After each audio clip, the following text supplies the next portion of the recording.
বাবার জন্য সন্তানের দোয়া বড় গুরুত্বপূর্ণ। হাদিসে আসছে নবী সাল্লাল্লাহু আলাইহি ওয়াসাল্লাম বলেছেন, কোন ব্যক্তি জান্নাতি হওয়ার পর তার মর্যাদা হঠাৎ বৃদ্ধি পায়, তখন সে বলে, আল্লাহ কিভাবে চেঞ্জ হলো ক্লাস?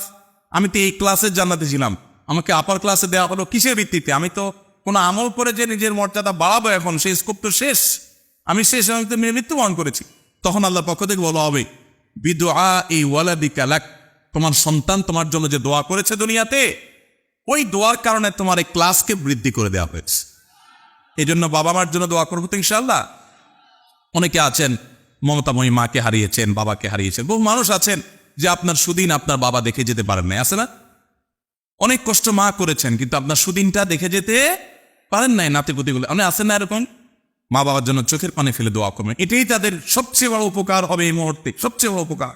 চোখের পানি ফেলে দোয়া করবেন, আল্লাহ তাআলা আমার বাবাকে নিয়ে গেছেন 1 বছর 20 সময় হলো, আমার মনে হয় না আমার জীবনে একটি দোয়াও বাবার মৃত্যুর পর, একটি সিঙ্গেল দোয়া আমার মনে হয় না যে বাবাকে আমি সামিল করা ছাড়া করা দোয়া করতে পারি। সেটা 10 সেকেন্ডের দোয়া যদি হয়, সবার আগে বাবার কথা স্মরণে চলে আসে। আল্লাহ তাআলা আমাদের সবাইকে মা বাবার হক আদায় করার তৌফিক দান করুন।